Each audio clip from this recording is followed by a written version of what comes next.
Last class, what we have understood, আমরা কি বুঝতে পারছিলাম? We discussed if and after, এবং আমরা দেখেছিলাম যে কিভাবে অ্যাডভার্ব ক্লজ সেন্টেন্স মেকিং এর ক্ষেত্রে কাজ করে, এবং ইফ এবং আফটার এর দুইটা স্পেশাল কেস আমরা শিখেছিলাম।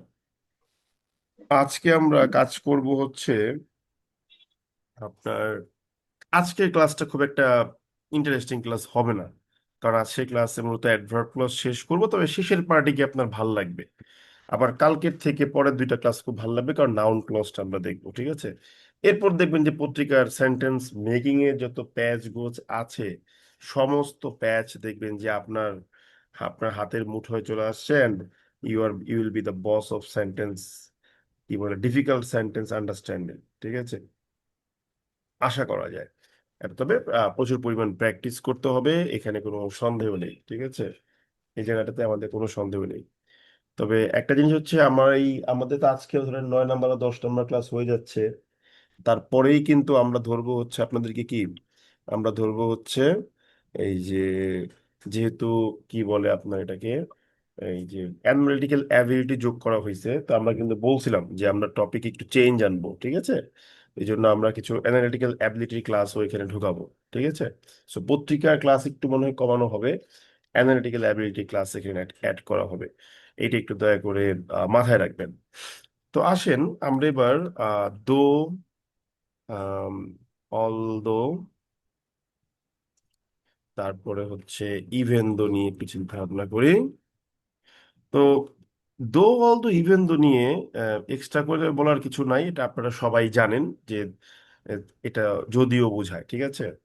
তবে when the question is that, যে কোনটা দো, কোনটা অলদো, কোনটা ইভেন দো ইউজ করবো, সেক্ষেত্রে আমরা বলি যে ভাই, দোটা যেহেতু খুব ছোট, so it's better to use in case of oral communication, অর্থাৎ মৌখিক কথাবার্তায় দো বলাটা ইজি। ওকে।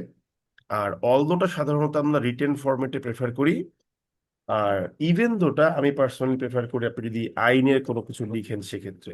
বাট এরকম কোনো স্পেসিফিক কোনো নিয়ম আসলে হয় না, আমি জাস্ট এটা বলতে পারেন কাইন্ড অফ নিজস্বতা, নিজস্ব এক্সপিরিয়েন্স থেকে জাস্ট আপনার এটাকে শেয়ার করলাম, ঠিক আছে। সো এখন যেটাই হোক, আমরা সবগুলাই সেম মিনিংই জানবো, ঠিক আছে। তো দাদা ইভেন্টটা কোন আমি ক্ষেত্রে? সবগুলো দো দিয়ে লিখতেছি। দাদা কথা ভেঙে আসতেছিল, আই কাইন্ডলি আরেকবার রিপিট নো। করবেন? সেম, সকল ক্ষেত্রেই নিয়মটা হচ্ছে গিয়ে সেম। সো আমি সবগুলো দো দিয়ে লিখবো, ঠিক আছে। তো অল দো দিয়ে লিখি নাই কেন, ইভেন দো দিয়ে লিখি নাই কেন, এরকম ভাবার কোনো কারণ নেই, ঠিক আছে। তো আমরা আসেন দো দিয়ে আমরা লিখি। তো দো দিয়ে আমরা কি লিখবো, আমরা প্রথমে অ্যাডভার্ব ক্লজ লিখবো, ঠিক আছে। হি ইজ পুয়ার, কমা দিয়ে হি ইজ অনেস্ট, ঠিক আছে। দো হি ইজ পুয়ার, কমা দিয়ে হি ইজ অনেস্ট। আচ্ছা, তাহলে এটা আমাদের গেল। তারপর আরেকটা মনে করেন লিখলাম এখানে হচ্ছে যে, দো, সরি, দো he is a boy, he can do, he can solve the problem, মনে করেন লিখলাম, ঠিক আছে। তারপর কি লিখলাম, দো হি ওয়ার্কস হার্ড, ঠিক আছে, হি উইল ইভেনচুয়ালি ফেইল। হ্যাঁ, যে সে আলটিমেটলি ফেল করবে এই প্রজেক্ট, কারণ তার প্রজেক্টটার অ্যাক্টিভিটিস এর মধ্যে কি আছে, প্রবলেম আছে, ঠিক আছে। আবার মনে করেন বললাম, though he is believed to be very brilliant, ঠিক আছে, brilliant, he is actually a dull student. হ্যাঁ, যেমন ক্লাসে দেখবেন পোলাপাইন থাকে, খুব ব্রিলিয়েন্ট ব্রিলিয়েন্ট ভাব নিয়ে থাকে, তারপর দেখবেন রেজাল্ট করে খারাপ। And I can recall one of my memorable event, সেটা হচ্ছে আমি যখন ক্লাস করতাম, আমি খুব ভাবসাব নিয়ে ক্লাস করতাম যে অনেক বুঝতেছি, অনেক নোট করতেছি, তো রেজাল্ট করতাম খারাপ। সো আমার অবস্থা ছিল এরকম, ভাব ধরতাম যে অনেক বুঝি, অনেক ব্রিলিয়েন্ট, কিন্তু আসলে কিছুই পারতাম না। আচ্ছা, আর যারা আজকে প্রথম পার্টিসিপেট করতেছেন তারা দয়া করে কি করবেন, প্রথম ক্লাস থেকে ভিডিওগুলো দেখে ফেলবেন। আচ্ছা, তো এই যে চারটা বাক্য আমি লিখলাম, প্রত্যেক ক্ষেত্রে আমরা দেখতে পাচ্ছি যে অ্যাডভার্ব ক্লজগুলোকে প্রথম দিকে রাখা হয়েছে, তারপর কমা দিয়ে আলাদা করে ইন্ডিপেন্ডেন্ট ক্লজ আনা হয়েছে, এবং প্রত্যেক ক্ষেত্রে আমরা দেখতে পাচ্ছি অ্যাডভার্ব ক্লজের সাবজেক্ট এবং মেইন ক্লজের সাবজেক্ট আর দ্য সেম। আমরা কি ব্যাপারটা বুঝতে পারলাম না বুঝতে পারি নাই বলেন? পেরেছি। বুঝতে পারছি বুঝতে দাদা। পেরেছি। That means we can reduce this adverb clauses. এই অ্যাডভার্ব ক্লজ গুলোকে আমরা রিডিউস করতে পারি। Now the question is how to reduce.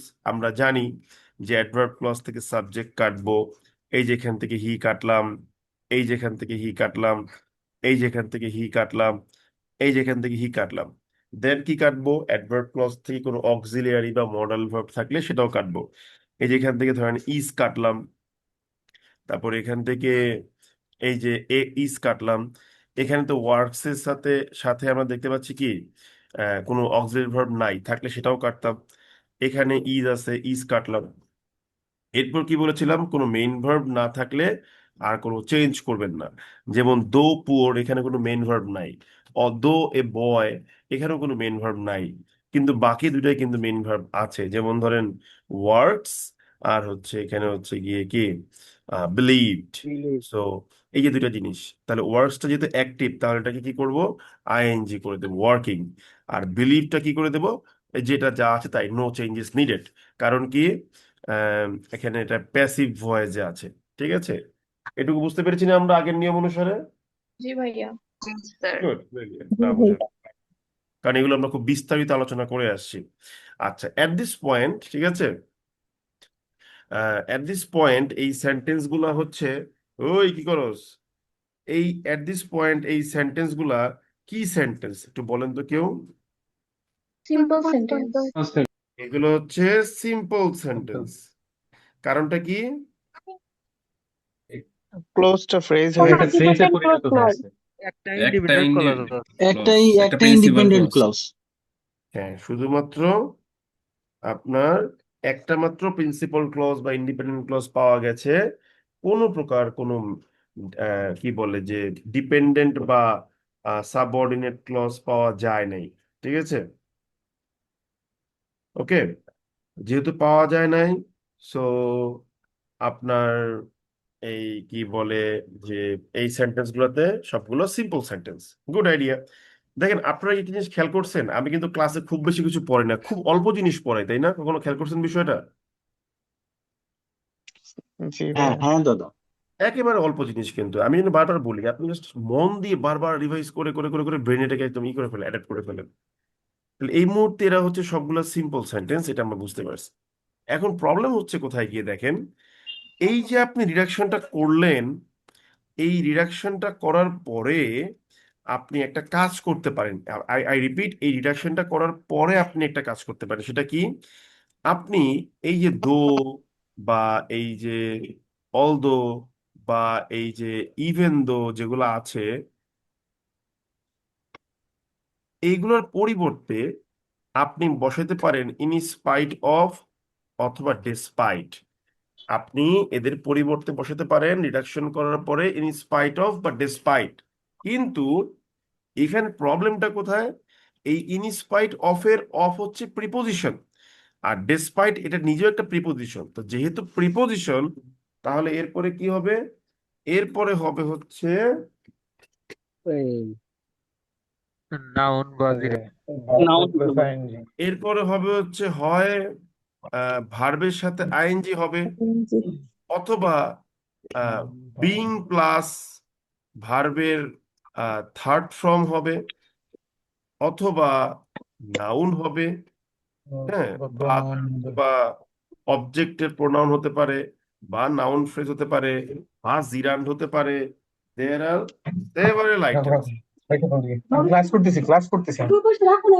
এই অডিও অফ করে কথা বলেন। আপনি আপনার ফ্যামিলির ইস্যু এখানে পাবলিশ করছেন কেন? What is this? ক্লাস করছে, অডিও অফ রাখেন। এখন এই যে জিনিসটা, এটা কিন্তু মাথায় রাখতে হবে। তাহলে এটাকে মাথায় রেখে আমরা এখন এগিয়ে যাব, চলেন দেখি পারি কি। যেমন আপনি বললেন মনে মনে যে আমি দো এর পরিবর্তে এখানে ইউজ করব কি? ডেসপাইট। এই যে হয়ে গেল, শেষ। দো এর পরিবর্তে আমি কি নিয়ে আসলাম? ডেসপাইট নিয়ে আসলাম। এই যে ডেসপাইট নিয়ে আসলাম, এই যে ডেসপাইট নিয়ে আসলাম। সব জায়গাতে দো এর পরিবর্তে ডেসপাইট নিয়ে আসলাম। এখন দেখি তো কোথায় কোথায় ঠিক আছে। যেমন ডেসপাইট ওয়ার্কিং, ডেসপাইটের পরে ভার্বের আইএনজি, আমার কোনো প্রবলেম নাই। কিন্তু ডেসপাইট বিলিভড ভার্বের থার্ড ফর্ম, তাহলে আগে আমার কি আনতে হবে? বিলিভড এর আগে বলেন তো? being being being believe, good. আবার দেখেন ডেসপাইট পুয়ার, প্রিপোজিশনটার পরে একটা অ্যাজেক্টিভ, অ্যাজেক্টিভ তো হবে না আসলে। তো আপনি পুয়ার অ্যাজেক্টিভটাকে দুইভাবে কারেক্ট করতে পারেন। আপনি লিখতে পারেন ডেসপাইট বিং পুয়ার লিখতে পারেন যদি অ্যাজেক্টিভ রাখতে চান, অথবা এটাকে নাউন ফর্মে কনভার্ট করে দিতে পারেন যে দারিদ্রতা সত্ত্বেও, সো ডেসপাইট পোভার্টি লিখতে পারেন, ঠিক আছে। আবার যখন এই ধরনের কমন নাউন পাবেন যে ডেসপাইট এ বয়, তখনও একটা বিং দিয়ে দিবেন, ডেসপাইট বিং এ বয়। বুঝতে পারলাম বিষয়টা আমরা তাহলে? জি দাদা। তার মানে আমি আজকেও কিন্তু আপনাকে নতুন কোনো নিয়ম শিখাই নাই। এই নিয়মটা গতকালকেই আমরা শিখছিলাম। কোথায় শিখছিলাম? বলেছিলাম যখন আফটার যুক্ত অ্যাডভার্ব ক্লজ রিডাকশন করতে হবে, তখন মনে আছে যে আফটার যুক্ত জি দাদা। অ্যাডভার্ব ক্লজ হ্যাঁ স্যার। রিডাকশন করার সঙ্গে সঙ্গে কি হয়ে যাবে? এটা একটা প্রিপোজিশনের মতো Preposition. বিহেভিয়ার দেখাবে। তো এখানেও দো অল দো ইভেন দোর পরিবর্তে আপনি যদি ইন স্পাইট অফ বা ডেসপাইট নিয়ে আসেন, তাহলেও কিন্তু এটা একটা প্রিপোজিশনের মতোই বিহেভিয়ার করবে। দ্যাট মিন্স গত ক্লাসের রুলসটাও এখানে এসে আমরা অ্যাপ্লাই করলাম। আমরা কি বুঝতে পেরেছি পুরো ব্যাপারটা? জি ভাই। আচ্ছা, এখন গত ক্লাসের যে রুলস গুলো পড়াইলাম বা শিখাইলাম আপনাদেরকে, আমি ওই আলোচনাতে একটা কথা বলছিলাম, আলোচনার কথাটাকে আমি একটু কপি করে নিয়ে আসি। সেখানে বলেছিলাম যে আপনি অ্যাডভার্ব ক্লজের যে নিয়মগুলো শিখেছেন, পাংচুয়েশন, কমার ব্যবহার, তারপরে হচ্ছে এই যে কি বলে এটাকে, এই যে এম ড্যাশের ব্যবহার, এই সমস্ত নিয়ম আমরা কি বলেছিলাম এখানে অ্যাপ্লিকেবল হবে। সো এই কথাটাও কিন্তু এখানে প্রযোজ্য হবে যে note, all the rules related to the punctuation of adverb clauses will be applicable to the concept of adverb phrases. Adverb phrase গুলো কোনটা? আপনি যদি মনে করেন যে দো, ঠিক আছে, তারপরে অল দো, তারপর হচ্ছে ইভেন দো, তারপর হচ্ছে ইন স্পাইট অফ বা ডেসপাইট, যাই দিয়ে লিখেন না কেন সমস্ত ক্ষেত্রের সমস্ত নিয়ম এখানে প্রযোজ্য হবে, ঠিক আছে। যেমন ধরেন আমি আপনাকে যদি বলি, মনে করেন বললাম যে হি এম ড্যাশ, ঠিক আছে, despite poverty M dash is honest, এই যে আমি লিখলাম, এক্সাম্পল দিয়ে দিলাম একটা, ঠিক আছে। এটাকে আপনি একটা এক্সাম্পল হিসেবে ট্রিট করতে পারেন। বুঝতে পারলাম ব্যাপারটা আমরা? জি ভাইয়া বুঝতে পারছি। আচ্ছা, গেল, তাহলে ধরে ফেলছেন। So that is the beauty of sentence making. এখন এই নিয়মটা প্রয়োগ করে আরেকটা নিয়ম শিখবো, তাহলে আমাদের অ্যাডভার্ব ক্লজের ঝামেলা শেষ। সেটা হচ্ছে কোনটা? সেটা হচ্ছে গিয়ে একটু তার ঠিক করে দেই। সেটা হচ্ছে গিয়ে বেসিক্যালি কোনটা? সেটা হচ্ছে গিয়ে বেসিক্যালি বিকজ। সেটা হচ্ছে গিয়ে কি? বিকজ। এইটা একটা নিয়ম পড়লে শেষ, আমাদের অ্যাডভার্ব ক্লজের ঝামেলা মেইনটা শেষ, ঠিক আছে, because. Now the question, because কিভাবে কাজ করবে আসেন আমরা দেখি। একটা নিয়ম বলবো, এক নিয়মে আপনি পুরো ব্যাপারটা ধরে ফেলবেন, দেখবেন। আমি মনে করেন বললাম যে because he is sick, he is not joining today's class. যেহেতু সে অসুস্থ, তাই সে আজকে ক্লাসে কি করছেন না, পার্টিসিপেট করতেছে না। ভালো কথা। এই বিকজ যুক্ত অ্যাডভার্ব ক্লজের কোনো নর্মাল রিডাকশন হবে না। আপনি যেই মুহূর্তেই ভাববেন, ভালো করে বুঝেন, যে বিকজ যুক্ত অ্যাডভার্ব ক্লজ রিডাকশন করতে যাব, যেখান থেকে হি কাটবো, ইজ কাটবো, এই কাটতে গেলেই বিকজ বলবে ভাই আমার সাথে তুমি অফ নিয়ে আসবা। আপনি যখনই বিকজ যুক্ত অ্যাডভার্ব ক্লজ আনতে রিডাকশন করতে যাবেন, তখনই বিকজ বলবে ভাই আমার সাথে অফ বসায় দাও। তো আপনি যাই কিছু করেন না কেন, যখন অফ বসাবেন, তখন তাহলে বেসিক্যালি আপনাকে কোন নিয়মটা মানতে হয় বলেন তো বুদ্ধি করে? নাউন বানাতে হবে। Preposition এর নিয়মটা মানতে হবে। ব্যাকআপ এন্ড তার মানে বিকজের নিয়ম আমার এক্সট্রা করে শেখার কোনো প্রয়োজনই নেই। কারণটা কি? যখনই বিকজ যুক্ত অ্যাডভার্ব ক্লজ রিডাকশন করতে যাব, বিকজ নিজে থেকে একটা অফ নিয়ে নিবে। তো যদি অফ নিয়েই নেয়, তাহলে আর কি করার? তার মানে কি আগের নিয়মটা প্রযোজ্য হবে। তাহলে বিকজ অফ এর পরে তো সিক অ্যাকসেপ্ট হবে না, তাহলে কি হবে? বিকজ বি অফ হবে। হতে পারে, বিং সিক অথবা সিকটাকে নাউন ফর্মে নিয়ে আপনি সিকনেসে রূপান্তর করতে পারেন, নাকি? জি ভাই। বুঝতে পারছেন না বিষয়টা? জি জি দাদা। ভাইয়া। আচ্ছা, তাহলে তো ধরে ফেলছেন। তার মানে এটা শেখানো কিছু নাই, ঠিক আছে। এখানে এসেও কিন্তু আপনাকে মনে রাখতে হবে কি, যে এই অ্যাডভার্ব ক্লজের সমস্ত নিয়ম এখানে এসেও প্রযোজ্য হবে। ঠিক আছে, মোদ্দা কথা হলো এখানে এসেও অ্যাডভার্ব ক্লজের সমস্ত নিয়ম প্রযোজ্য হবে। তো লিখে দিলাম BECAUSE,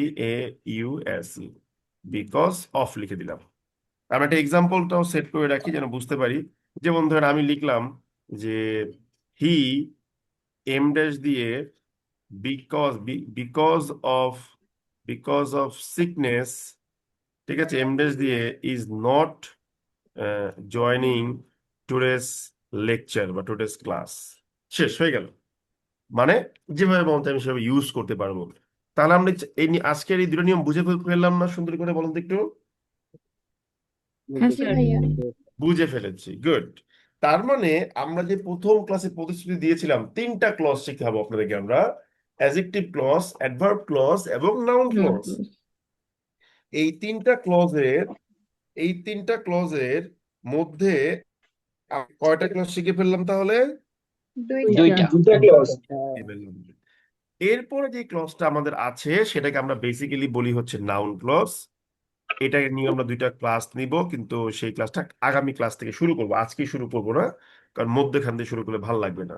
এখন যেহেতু আমাদের অ্যাডভার্ব ক্লজ শেষ, তো আমরা চলে যাব কোথায়, তার প্রায়োগিক দিকে চলে যাব, যে কিভাবে বাক্যগুলা ডেইলি স্টারে লেখা হচ্ছে, ঠিক আছে, বা ফিনান্সিয়াল এক্সপ্রেসে লেখা হচ্ছে। আজকে আমরা দেখব।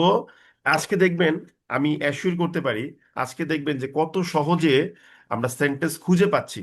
কারণ আগের ক্লাসে বলতে হচ্ছিল যে ভাই এটা বাদ, ওইটা বাদ, এটা বাদ, ওইটা বাদ, এরকম বলতে হচ্ছিল। আজকে আর বলতে হবে না। আজকে আমরা একটা র্যান্ডমলি একটা আর্টিকেল নিব। দেখেন, আমি প্রথমে ফাইন্যান্সিয়াল এক্সপ্রেসটা ওপেন করছি। এই ক্লাস রেকর্ডিং অন দেখাচ্ছে না ভাই? হ্যাঁ দাদা। হ্যাঁ স্যার। জি দাদা। একজন বলছেন স্যার প্র্যাকটিস কই থেকে করবো, বুঝতে পারছি না। প্র্যাকটিস কোথা থেকে করবেন না, শুধু পত্রিকা থেকে পড়বেন। মনে রাখবেন, ফ্রি হ্যান্ড রাইটিং এর একদম পেনাশিয়া বা সবচেয়ে বেস্ট মেডিসিন হচ্ছে গিয়ে আপনার প্র্যাকটিস হচ্ছে পত্রিকা থেকে পড়বেন। ঠিক আছে, যেমন ধরেন আমি মনে করেন এখান থেকেই মনে করেন যে একটা একটা আর্টিকেলের দিকে যাচ্ছি, ঠিক আছে, মনে করেন কোনো একটা অ্যানালাইসিসের দিকে যাচ্ছি, ঠিক আছে, মনে করেন গেলাম, হ্যাঁ, অ্যানালাইসিসের মধ্যে গিয়ে আমরা এখন কি করব, আমরা এখন এখান থেকে একটা র্যান্ডমলি আমরা একটা মনে করেন যে আর্টিকেল নিব। ঠিক আছে, একটা র্যান্ডমলি আর্টিকেল নিব এবং নিয়ে ওখান থেকে কি করব, এটাকে আমরা একের পর এক সেন্টেন্স হচ্ছে আমরা এই কি বলে যে অ্যানালাইসিস করব। এখন খুব ইজিলি পারবো। যেমন ধরেন আমি এই আর্টিকেলটা নিলাম যে from water locked two flood free city, মানে পানি জলাবদ্ধ থেকে একটা বন্যামুক্ত শহর। ঠিক আছে, তো আমরা এই আর্টিকেল নিলাম। আপনারা দয়া করে একটা স্ক্রিনশট নিয়ে নেন, দয়া করে একটা স্ক্রিনশট নিয়ে নেন। নিয়েছেন? হ্যাঁ ভাইয়া। ওকে, গুড। তো যেহেতু নিয়েছেন, তাহলে আমি এখন কি করব, এখান থেকে একটা একটা করে বাক্য নিব, র্যান্ডমলি চুজ করেছি, এবং দেখবেন অনেক বাক্য নেওয়া যাবে। এখন এখন আর খুব একটা কঠিন মনে হবে না। কারণ কি, আপনি 3টা ক্লজ পড়বেন, তার মধ্যে একটা জিনিস পেয়ে গেছেন। একজন বলছেন ভোকাবুলারি থেকে পড়বেন, ভাই পেপার থেকে পড়বেন। ভাই রিটেনের জন্য আপনার ওয়ার্ড স্মার্ট লাগবে না। দেখেন, আমি একটা কথা বারবার বলি, আপনি যখন প্রিলিমিনারির জন্য পড়ছেন, ইন দ্যাট কেস আপনি ওয়ার্ড স্মার্ট থেকে পড়বেন, ঠিক আছে, কিন্তু রিটেনের জন্য আপনার ওয়ার্ড স্মার্ট পড়ে কাজ হবে না। কারণ রিটেনের জন্য আপনাকে টপিক ওয়াইজ ভোকাবুলারি লাগবে। তখন আপনাকে আসতে হবে যে ফাইন্যান্সিয়াল এক্সপ্রেস, ডেইলি স্টার, এগুলোতে আপনার আসতে হবে। তাহলে আমি একটা কাজ করছি, এই আর্টিকেলটা আপনি স্ক্রিনশট নিয়ে নিয়েছেন না সবাই? দাদা। জি দাদা। আমি এখন আমার মূল ক্লাসে ফিরে যাচ্ছি। একজন বলেছেন কি আমার ভোকেবের বইয়ের কথা। ভাই, আমার ভোকেব বই কিনতে হবে না। ব্যক্তিগতভাবে আমি বারবার নিরুৎসাহিত করছি, আমার কোনো বই কিনতে হবে না। আপনি আমার এখানে টাকা দিয়ে পড়ছেন, শুধু শুধু আর কোনো বই কিনেন না। ঠিক আছে, ভালো লাগুক কিংবা মন্দ লাগুক, দয়া করে কিনেন না। ঠিক আছে, অনুরোধ এটা। আপনার পকেট থেকে এত টাকা নেওয়ার দরকার আমার নাই। আপনার আমাকে বহুত টাকা দেন সবসময়, আমি জানি। ঠিক আছে, কোনো পোস্ট বুস্ট করে আপনারা যেই পরিমাণ স্টুডেন্ট ভর্তি হন, আমার আর লাগবে না ভাই। ইভেন আমি লিখে দেবেন বলি বই পড়া ছাপানোর দরকার নাই, তোর বইয়ে থাক। ওকে, লেটস গো। সো আমরা এখন প্রথম সেন্টেন্সটাই কপি করে আনতেছি। দেখেন, একদম ধরে ধরে কপি করে নিয়ে এসে এসে পড়বো। আপনারা আর্টিকেলটাকে ক্লাস শেষ হওয়ার পরে চেক করবেন যে সুমন ভাই যে বকবক করলো, লাইনগুলো এখান থেকে আনছে কিনা। এই যে আমি একটা সেন্টেন্স নিয়ে আসলাম, নম্বর 1, বলছি Chittagong the second largest city host the main port of Bangladesh. আমাকে যদি বলা হয় যে এই সেন্টেন্সটা ভাই কিভাবে আসছে, আমরা কিভাবে বলবো? আমাদের এখানে ইন্ডিপেন্ডেন্ট ক্লজ কোনটা বলেন তো বুদ্ধি করে? Chittagong host Chittagong main hosts port the of main Bangladesh. port of host Bangladesh. the main part the of main port of Bangladesh. Of Bangladesh. এই যে বাংলাদেশ হয়ে গেল। চট্টগ্রাম এই hosts the বাক্যের main subject port of K? Bangladesh. এখন এই বাক্যের সাবজেক্ট কে? সাবজেক্ট হচ্ছে চট্টগ্রাম। চট্টগ্রাম। চট্টগ্রাম। চট্টগ্রামের জন্য একটা অ্যাডজেক্টিভ ক্লজ চিন্তা ভাবনা এইভাবে শিখবেন। চট্টগ্রাম। একটা অ্যাডজেক্টিভ ক্লজ আনবেন, সেটা কিভাবে? যে ইট, ইট দ্বারা কাকে বোঝাচ্ছি? চট্টগ্রামে বোঝাচ্ছি। Chittagong. It is the Is second largest. second largest The second largest city. city. ও তো কি হচ্ছে? যেটা রাখো বাবা। থ্যাংক ইউ বাবা, thank you, thank you, thank you, thank you. তাহলে এখন আমি যদি বলি যে আমার যে ইন্ডিপেন্ডেন্ট ক্লজ যেটা আছে, এই independent clause না থাকবে, এত কষ্ট করে যাওয়ার দরকার নেই, টাকা থেকে এই ম্যাডাম দয়া করে audio it's all about common sense. আপনারা কোনদিন আমরা ক্লাস শুরু করার পর দেখেছেন যে আমি অডিও অন রেখেছি? এটা একটা কমন সেন্সের বিষয়। আপু এগুলো বলতে হয় কেন ভাই আপনাদেরকে? প্লিজ ভাই, ডোন্ট বি সিলি। এই যে it is the second largest city, এই ইট দিয়ে চট্টগ্রামে বুঝাচ্ছেন, তাহলে ইট কেটে চট্টগ্রামের পর কি বসাবেন? দ্যাট বসাবেন। That. বাকিটা আপনি অ্যাজ ইট ইজ বসিয়ে দিবেন। That is the second largest city হয়ে গেল, শেষ আমার সেন্টেন্স অ্যানালাইসিস। এই যে বাক্য হয়ে গেল। এখন দ্যাট ইজ যে হয়ে গেল, অ্যাডজেক্টিভ ক্লজ বসাই দিলাম, তাহলে সেন্টেন্সটা এই মুহূর্তে একটা কি sentence? Complex sentence. Complex sentence. এবার এই সেন্টেন্সটাকে আমি যদি রিডাকশন করতে যাই, অ্যাডজেক্টিভ ক্লজ দ্যাট কাটবো, ইজ কাটবো, কাটার সঙ্গে সঙ্গে it will turn into N appositive. Appositive. তাহলে অ্যাপোজিটিভকে অবশ্যই কি করতে হবে? কমা দিয়ে আলাদা করতে হবে। শেষ। আলাদা। কমন পড়ে গেছে আমাদের লেকচার থেকে, কমন পড়ছে না? হ্যাঁ দাদা। এবার আমি এখান থেকে র্যান্ডমলি তার ঠিক পরের সেন্টেন্সটাই নিচ্ছি। I am taking the except in the second sentence. আমি ঠিক পরের বাক্যটাকেই নিচ্ছি আমাদের আলোচনার জন্য। সেটা হচ্ছে গিয়ে কি, being the commercial hub the city is considered to B the economical heart of Bangladesh. একটা জিনিস দেখেন, চ্যাট জিপিটি কিন্তু মানে গ্রামারলি কিন্তু এখানে বলছে ইকোনমিক হাব হওয়া উচিত, ঠিক আছে? তার মানে এরাও তাহলে ভুল টাইপ করে, তাই না? হোয়াটএভার। এখন প্রশ্ন হচ্ছে, আমার এই বাক্যের আমি প্রথমেই ইন্ডিপেন্ডেন্ট ক্লজটাকে টাইপ করে নিচ্ছি। এটা হচ্ছে গিয়ে কি, the The city is The city is considered. considered to be the economical. কথা বলবেন না, আমি যখন বলছি please. The city is considered to B the economic heart of Bangladesh. এই যে এখন এই সিটির জন্য একটা অ্যাডজেক্টিভ ক্লজ ছিল, সেটা কি? ইট। এই ইট দিয়ে আমি কাকে বুঝাচ্ছি? দা সিটিকে আমি বুঝাচ্ছি। It is the commercial hub. এখন মজার বিষয় কি জানেন, এই জিনিসটাকে আপনার মানে অনেকে অনেকভাবে এক্সপ্লেইন করে, তো আমিও একটু আমার মতো করে এক্সপ্লেইন করার চেষ্টা করি। দেখেন, তবে এটাকে ফর্মাল কোনো এক্সপ্লেনেশন হিসেবে নিয়েন না, এটাকে আমি ফর্মাল এক্সপ্লেনেশনের লিস্টে ফেলবো না। এই যে ইট কাটলাম, ইট কেটে কি লিখবো? That is the commercial hub, এই যে আমি লিখলাম। এখন আপনি দেখেন, এই যে that is the commercial hub, এই জিনিসটাকে যদি রিডাকশন করে ফেলি, তাহলে দ্যাট কাটবো, ইজ কাটবো, দ্যাট কাটবো, ইজ কাটবো, তাহলে কি হবে? The commercial hub. এখন ব্যাপারটা হচ্ছে কি জানেন, আপনি যদি মনে করেন যে এই জিনিসটাকে কন্টিনিউয়াস সেন্স দিবেন, সেক্ষেত্রে আপনাকে মনে মনে চিন্তা করতে হবে এখানে একটা বি ভার্ব আছে, ওইটাকেই বিং করতে হবে, আর কিছুই না। কি বললাম বুঝতে পেরেছেন? আপনি যদি মনে করেন এটাকে আমি কন্টিনিউয়াস সেন্স দিব, তাহলে অ্যাপোজিটিভ রেখে নিয়ে আসতে হবে, মনে মনে বিং নামতে হবে, মানে বি ভার্বের আইএনজি ফ্রম বিং, এই আর কিছুই না। এখন এই বিংটা কিন্তু চাইলে আপনি আগে আনতে পারেন, তাহলে কি হবে? Being the commercial hub, comma দিয়ে the city is considered to be the economic heart of Bangladesh. শেষ হয়ে গেল। কত সহজ দেখেন, 2 নম্বর বাক্যটা কিন্তু আমরা সলভ করে ফেললাম, তাই না? এই সেন্টেন্সের বাংলা কি দাঁড়ালো তাহলে এখন? কমার্শিয়াল সিটির বাণিজ্যিক কেন্দ্রবিন্দু হওয়াতে এই সিটিকে বিবেচনা করা হয় ব্লা ব্লা ব্লা ব্লা হিসেবে, ঠিক আছে? দাদা একটা প্রশ্ন ছিল। আগে বলেন, যিনি প্রশ্ন করছেন তিনি বুঝছেন কিনা? জি জি জি বলবো। হ্যাঁ, নেক্সট কোশ্চেন যিনি বললেন, এটা প্রশ্ন ছিল, দাদা বলেন। আমার একটা প্রশ্ন ছিল। হ্যাঁ, বলেন। দাদা আমরা তো ওই যে এমনিতেই যে আমরা বিইংটা ইউজ করতাম, যে ইজ কে রিপ্লেস করে মানে রিডাকশন করার মাধ্যমে তারপর বিইংটা হয়ে যায়, তাহলে ওই সেন্সেও তো বিইং এ আসতেছে। না, এখানে বিষয়টা হচ্ছে কি, এখানে ইজটাকেই ইজ বিং কনসিডার্ড।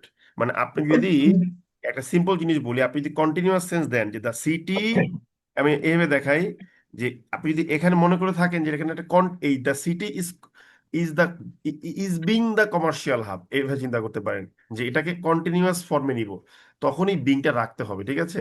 এখন আপনি যেভাবে ভালো লাগে চিন্তা করতে চান, কোনো সমস্যা নেই। হ্যাঁ, আমরা একটু আগাই এই আলোচনা। এই এইগুলোতে পড়ে থাকলে হবে কি, আপনি লার্নিং করতে পারবেন না। এই দেখবেন যে আমাদের ছোটবেলা থেকে সেই ওই থার্ড পার্সন সিঙ্গুলার নাম্বার হলে এস বা ইএস, তো ব্রেড এন্ড বাটার ইজ হবে নাকি আর হবে, এগুলো নিয়ে আমাদের বহু সময় চলে যায়। ঠিক আছে, এখন যেহেতু আমরা আগাচ্ছি, একটু পড়ি, ওগুলো একটু বাদ দেন, ঠিক আছে ভাই? প্লিজ রাগ করেন না, হ্যাঁ। ইটস ওকে দাদা, থ্যাঙ্কস। এই যে দেখেন, আমি আরেকটা বাক্য নিয়ে আসলাম ওই আর্টিকেল থেকেই, র্যান্ডমলি সিলেক্টেড একটা আর্টিকেল। এই বাক্যটার কি, এই বাক্যটার মেইন ক্লজটা কি, যে দেয়ার আর এ টোটাল অফ 57 ক্যানালস। এটা হচ্ছে গিয়ে আপনার গিয়ে কি মূল বাক্যটা। হ্যাঁ, এটা হচ্ছে গিয়ে কি আপনার মূল বাক্য। এখন এই মূল বাক্যের এই যে ক্যানাল, খাল, 57টা খাল, এই খালগুলার অ্যাডজেক্টিভ ক্লজ কি? আমি বললাম যে দে, দে দিয়ে কাকে বোঝাচ্ছি? 57 ক্যানালস কে বোঝাচ্ছি। দে আর, ঠিক আছে, দে আর স্ক্যাটার্ড ওভার ব্লা ব্লা ব্লা ব্লা ব্লা। এই যদি হয় আমার অবস্থা, তাহলে খুব লজিক্যালি আমি কি লিখতে পারি? আমি লিখতে পারি যে দেয়ার আর এ টোটাল অফ 57 ক্যানালস। এবার ওই যে দে দিয়ে যে ক্যানালকে বুঝাইলাম, তাহলে কি দে কেটে কি লিখবো? দ্যাট। দ্যাটের পরে বাকিটা বসাই দিব যে that are scattered over the city, যারা হচ্ছে পুরো শহর জুড়েই ছড়িয়ে ছিটিয়ে আছে, to carry extra rain water, অতিরিক্ত এই কি বলে, বৃষ্টির পানি বহন করার জন্য। কোথায়? টু নিয়ার বাই বে অফ বেঙ্গল, বে অফ বেঙ্গলে নেওয়ার জন্য, ঠিক আছে? আচ্ছা, গেল। এখন এই যে অ্যাডজেক্টিভ ক্লজটা অ্যাড করলেন, এটা তাহলে কি বাক্য হয়ে গেল? এটা তাহলে কমপ্লেক্স সেন্টেন্স হয়ে গেল।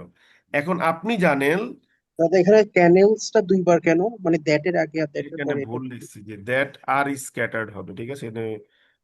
দে আর স্ক্যাটার্ড হবে, ওকে, দে আর স্ক্যাটার্ড, ভুল টাইপ করছি আর কি। তাহলে এখন কি হবে? দ্যাট আর স্ক্যাটার্ড, তাহলে দ্যাট কাটবো আর কাটবো, এই যে কাটলাম, যেহেতু প্যাসিভ তাহলে কোনো চেঞ্জ নাই, শেষ হয়ে গেল। বাক্য মিলতেছে সবগুলো এখন? হ্যাঁ জি দাদা। ভাইয়া। আপনি এখন যাই ধরবেন সবগুলাই মানে মিলবে, না মিলার কোনো কারণ, এগুলো কোনো কারণ নাই, ঠিক আছে? সবগুলাই মিলবে। যেমন ধরেন আমি এখান থেকে, দেখেন আজকে আবার সিরিয়াল অনেকগুলো অ্যাডজেক্টিভ ক্লজ পাইতেছি, তাই না? যেমন ধরেন এই যে আমি আর একটা বাক্য নিলাম, এখান থেকে নিলাম মনে করেন, এই যে দেখেন আর একটা বাক্য নিচ্ছি আমি, এই যে দেখেন 4 নম্বর বাক্য দিচ্ছি, এটার নাম, ঠিক আছে? 1 2 3 4, এই 4 নম্বর বাক্য, determined to diminish the public suffering. দেখেন, এখন আমি আর অনুবাদ আমি আর ভেঙে ভেঙে বলবো না, আপনি এটা চিন্তা করেন, আমি বলি দেখেন মিলে কিনা। এখানে মেইন ক্লজ হচ্ছে গিয়ে the 34 engineer construction brigade of Bangladesh army, অর্থাৎ বাংলাদেশ আর্মির 34 ইঞ্জিনিয়ার কনস্ট্রাকশন ব্রিগেড, তারা কি করছে? হ্যাজ টেকেন, এখানে 34 মানে কিন্তু কোনো সংখ্যা না, এটা হচ্ছে ওই ইউনিটের নাম্বারটা, এত নম্বর ব্রিগেড। তারা কি করছে? Has taken the challenge to restore the canals. তো এই ক্যানেল গুলাকে রিস্টোর করার জন্য তারা কি করছে? দায়িত্ব নিছে, ঠিক আছে? এটা আমার মূল বাক্য। এখন আপনি দেখেন মূল বাক্যের সাবজেক্ট হচ্ছে গিয়ে কোনটা? The 34 engineer construction of brigade of Bangladesh, Bangladesh. এই যেটা। এখন এইটার জন্যই কি ছিল? একটা অ্যাডজেক্টিভ ক্লজ ছিল। সেই ক্লজটা কি ছিল? ইট। ইট দিয়ে কাকে বোঝাচ্ছেন? The subject. 34 engineer construction brigade of brigade Bangladesh army. Of Bangladesh army is determined to diminish the public suffering, যে তারা হচ্ছে জনগণের দুর্ভোগ নিরসনের জন্য বা হ্রাসকরণের লক্ষ্যে কি প্রতিশ্রুতিবদ্ধ। তাহলে এই যে তারা প্রতিশ্রুতিবদ্ধ, তাহলে দেখেন এবার চিন্তা করে যে এই বাক্যটা কি চাইলে এই 34 ইঞ্জিনিয়ার কনস্ট্রাকশন Use ব্রিগেড করা অফ যায়। বাংলাদেশ আর্মির অ্যাডজেক্টিভ ক্লজ হতে পারবে না? হ্যাঁ স্যার। পারলে কি হবে, ইট কেটে আর্মির পরে লিখবো that that that is determined to diminish the public suffering. That কাটবো, ইজ কাটবো, তাহলে কি হবে, determined to diminish the public suffering. এই যে আমি পেলাম determined to diminish the public suffering, এটাকে আমরা কি বলেছিলাম, এটা কি, এটার নাম কি ফার্স্ট বলেন? পার্টিসিপিয়াল বলি না, আরো সুন্দর একটা নাম দিয়েছিলাম, বলেন। Appositives. না, উল্টাপাল্টা অ্যান্সার করবেন না ভাই, না পারলে বলবেন সুমন ভাই পারি না, মনে করে দেন। আমি উল্টাপাল্টা অ্যান্সার অপছন্দ করি খুব। Present participle. Past past participial. পার্টিসিপিয়াল participial phrase. Brilliant. আমি বলেছিলাম পাস্ট পার্টিসিপিয়াল ফ্রেজ, ঠিক আছে? তো এই যে পাস্ট পার্টিসিপিয়াল ফ্রেজ, আমরা জানি বাক্যের সাবজেক্টের পাস্ট পার্ট, পা দিও না, বাক্যের সাবজেক্টের পাস্ট পার্টিসিপিয়াল ফ্রেজ আগে কমা দিয়ে বসতে পারে। তাহলে কি ঠিক আছে? জি ভাইয়া। এখন কিন্তু স্ট্রাকচার শিখছেন, রিটেন শিখছেন, অনুবাদে গিয়েও কিন্তু আপনার এই লেকচার গুলা কাজে লাগবে, সো বি কেয়ারফুল। ঠিক আছে, মনে থাকবে? হ্যালো, হ্যাঁ ভাই, মনে হ্যাঁ থাকবে। স্যার। আচ্ছা। এখন দেখেন যে আম, আমি যদি বলি মানে এই সেন্টেন্স থেকে আমি, সরি এই সেন্টেন্স বলছি, এই প্যাসেজ থেকে যদি আমি আরো কিছু নেই, যেমন আজকে লাকিলি অনেকগুলো আমরা অ্যাডজেক্টিভ ক্লজ পেয়ে গেলাম, so we are lucky enough today. এই যে আরেকটা নিয়ে আসলাম, দেখেন বলছে আউট অফ 57, 57টা ক্যানেলের মধ্যে Bangladesh army has started with a total of 36 major canals. Bangladesh army কি করেছে, 57টা ক্যানেলের মধ্যে আপনার হচ্ছে 36টা ক্যানেল নিয়ে কাজ করা শুরু করেছে, বড় বড় ক্যানেল নিয়ে। এবার এই 36টা ক্যানেলের জন্য একটা অ্যাডজেক্টিভ ক্লজ ছিল, সেটা কি, যে দে। দে মানে কি, ওই যে 36 মেজর ক্যানেলস, এটা কি, আর মেজর কালপ্রিটস ফর ফ্লাডিং, ঠিক আছে, এভরি ইয়ার ডিউরিং মনসুন। এই 36টা ক্যানেল হচ্ছে গিয়ে কি মূল, মানে প্রধান দোষী বা দায়ী প্রতি বছর বর্ষাকালে বৃষ্টিপাত ঘটানোর জন্য। তাহলে দিয়ে যদি আমি 36 মেজর ক্যানেলকে বুঝাই, তাহলে 36 কেটে আমি কি দ্যাট বা হুইচ লিখতে পারি, বাকি পার্টটা বসাই দিতে পারি না? অবশ্যই দাদা। পারি। এখন বাকি পার্টটা বসায় দেওয়ার পরে যদি আপনার মাথায় একটা আইডিয়া চলে আসে যে আচ্ছা সুমন ভাই তো পড়াইছে হুইচ কাটতে পারবো এবং আর কাটতে পারবো, সেক্ষেত্রে এই major part, major culprit for for flooding every year during monsoon, এটার নাম কি হবে বলেন তো? Appositive. অ্যাপোজিটিভ। সেক্ষেত্রে আমাকে কমা দিয়ে আলাদা করতে হবে, তাই না? হ্যাঁ স্যার। তার মানে কি, আপনি হুইচ রেখেও করতে পারেন আবার না রেখেও করতে পারেন, এটা আপনার ইচ্ছা ভাই, যেমনে মন চায় হেমনেই লিখবেন, কোনো সমস্যা নাই আমাদের। বুঝতে পারলাম? দাদা আউট অফ জি দাদা। 57 ওইটা কি মানে শেষে দাদা দেওয়া এই যাবে? অ্যাপোজিটিভের জায়গাটা আরেকবার একটু প্রথম ক্লাসগুলো করছেন? হ্যাঁ দাদা করছি, এই যে এইখানে অ্যাডজেক্টিভ যে কি ছিল, জিনিসটা অ্যাডজেক্টিভ করলেন। ক্লজ থেকে কি করা হয়, যখন ক্লজ মার্কার হুইচ দ্যাট বা কাটার পরে, অক্সিলারি ভার্ব কাটার পরে কোনো মেইন ভার্ব থাকে না, তাকে আমরা কি বলি, অ্যাপোজিটিভ বলি। বুঝতে পেরেছেন? হ্যাঁ দাদা। দাদা এখানে আউট অফ 57 এটা কি প্রিপোজিশনাল ফ্রেজ হিসেবে আমি নিব? আমি বুঝি না, এটা আবার বলেন তো। আউট অফ হ্যাঁ বলেন। 57 এই ফ্রেজটা কি আমরা কি প্রিপোজিশনাল ফ্রেজ হিসেবে নিব? হ্যাঁ হ্যাঁ হ্যাঁ হ্যাঁ, মানে এখানে মেইনলি বাক্যটা কি ছিল, আচ্ছা এটা বুঝেন নাই না, আচ্ছা ক্লিয়ার করে দিই। মেইনলি বাক্যটা ছিল এরকম যে it has started with A with with 36 হ্যাঁ মেজর ক্যানালস আউট অফ 57। তো আউট অফ 57টা প্রিপোজিশনাল ফ্রেজটাকে আগে নেওয়া হয়েছে, তাই কমা দিয়ে আলাদা করা হয়েছে। আউট অফ 57 কমা দিয়ে it has started with 36 major canals, এরকম বোঝাচ্ছে আর কি। বুঝতে পারছেন? হ্যালো, জি দাদা বুঝছি। ভদ্রলোকেরা বুঝতে পারছেন? পেরেছি। ওকে, থ্যাংক ইউ ভেরি মাচ। জি দাদা বুঝতে পেরেছি। ওকে, আচ্ছা। এখন এখানে লাইনে লাইনে অনেক কিছু আছে পড়ার মতো, ঠিক আছে। সো আপনাকে এগুলো আসলে মানে পড়তে হবে, পড়তে পড়তে পড়তে পড়তে আপনি আসলে এগুলোতে এক্সপার্ট হবেন, বা ইউ ক্যান সে দ্যাট লিখতে পারবেন নিয়মিতভাবে। হ্যাঁ, আচ্ছা, এই আর্টিকেল থেকে তো অনেকগুলা জিনিস নিলাম, ঠিক আছে। তাহলে আমরা দেখি তো এরকম আপনি যত আর্টিকেলে যান, আপনি আসলে প্রত্যেক আর্টিকেলে গিয়েই দেখবেন যে এরকম প্রচুর টপিক আপনি পাচ্ছেন। মানে adjective clause, adverb clause, noun clause আপনি হচ্ছে পাচ্ছেন। ওকে, না পাওয়ার কোনো কারণ নাই, ইজিলি পাবেন।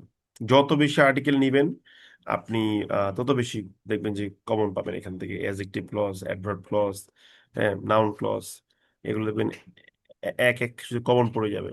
কিন্তু আমাদের সমস্যাটা হচ্ছে গিয়ে কি, আমরা আসলে এই ধরনের সেন্টেন্স গুলাকে শিখতে চাই না। যদি শিখতাম তাহলে আসলে আমরা খুব ভালো করতে পারতাম। হুম, যেমন ধরেন আমি আর একটা আর্টিকেলে গিয়েছি, আমি একটু দেখাই নি, একটু দাঁড়ান দেখেন। হ্যাঁ, এই যে দেখেন, আমরা একটু এই আর্টিকেলটার সেন্টেন্স মেকিংটাকে নিয়ে একটু কাজ করি, চলেন পারি। দেখতে পাচ্ছেন? হ্যাঁ স্যার। হ্যালো, এই আর্টিকেলটার এই প্রথম বাক্যটা আমরা বাদ দিয়ে দিব, কারণ এই আর্টিকেলটার প্রথম বাক্যে যে ক্লজটা আছে ওই প্যাসটা আমরা এখনো পড়ি নাই, সো এটা বাদ দিয়ে দিই। এটা বাদ দিয়ে আমরা একটু পড়ি, আসেন। আমি জাস্ট আপনাকে ছোট ছোট দেখাই দিব, বোঝার দরকার নেই, দেখেন খালি জাস্ট। এই যে রিভিলিং দিছে না, এই রিভিলিং এখানে সে হচ্ছে নাউন ক্লজ প্লাস হচ্ছে অ্যাডজেক্টিভ ক্লজের প্রেজেন্ট পার্টিসিপিয়াল, এই দুইটার একটা কম্বিনেশন করছে, মিলাই নেন। তারপর এই যে দেখেন আপনি, দা বার্ডেনের পর হাওয়েভার আসছে।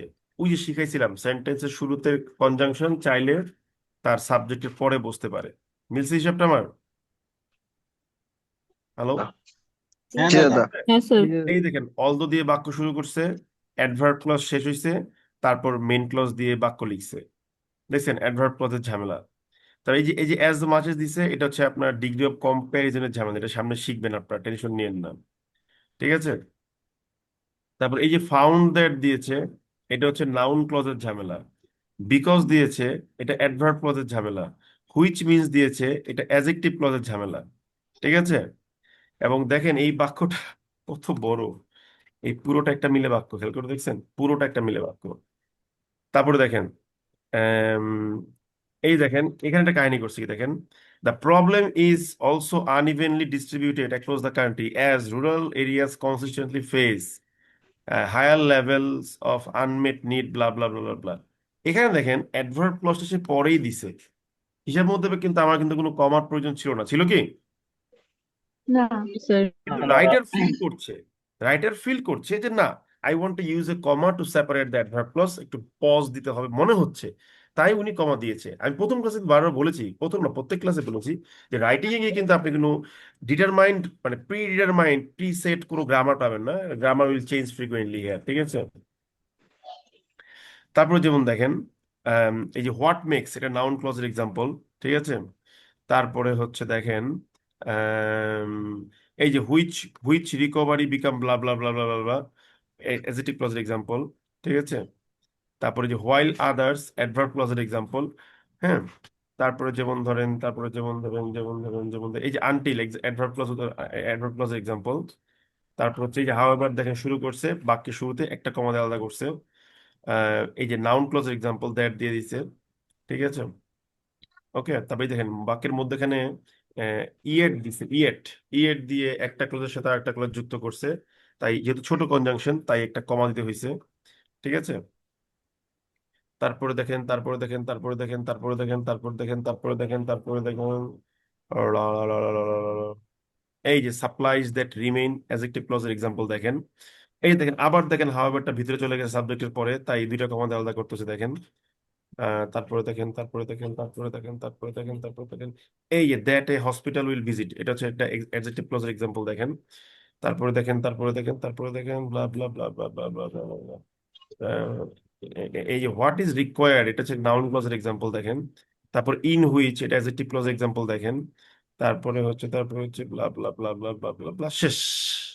তার মানে দেখেন প্রত্যেকটা লাইনে লাইনে লাইনে লাইনে লাইনে লাইনে আমরা কি দেখলাম, এই যে adjective clause, adverb clause, noun ক্লজের এক্সাম্পল, ঠিক আছে।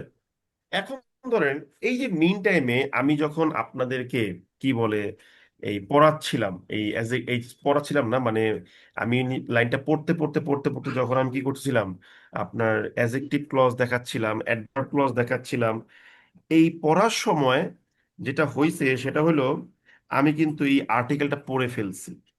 এখন আপনি বলতে পারেন যে ভাই আপনি এত দ্রুত এই আর্টিকেলটা পড়লেন কিভাবে? হ্যাঁ, আর্টিকেলটা এত দ্রুত পড়ার উপায় আছে আমাদের কাছে।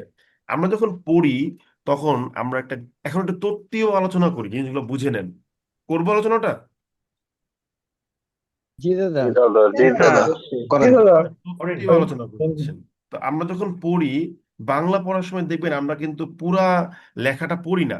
আমরা সাধারণত স্পেসিফিক যেগুলো হেড ওয়ার্ড একটা সেন্টেন্সে, সেই ওয়ার্ডগুলোর দিকে তাকাই, এবং তাকালেই আমরা বুঝি যে এই বাক্যের মধ্যে আসলে কি বলা আছে। তো এই জিনিসটাকে আমরা বলি যে প্যাসেজ স্ক্যানিং করা। মানে হেড হেড ওয়ার্ডগুলো দেখে আছে, এখানে মনে এটা বলা আছে, এখানে মনে এটা একটা আইডিয়া জেনারেট করা। তবে এই হ্যাবিটটা কিন্তু গ্রো হয় আসলে 2-4-5 দিনে না, বরঞ্চ 2-4-5 মাস ইনভেস্ট করলে। So if you do believe যে আপনিও এই হ্যাবিটটা গ্রো করবেন, তাহলে আপনার কিন্তু এই জিনিসটা আপনার লাগবে, কি বলে যে এই যে সহজ লাগবে, এবং আপনি পড়েই বুঝতে পারবেন। যেমন এই আর্টিকেলটা মোটামুটি অলমোস্ট কত ওয়ার্ডের হবে আমার কাছে মনে হয়, কম করে হলেও 700 থেকে 800 ওয়ার্ডের একটা article.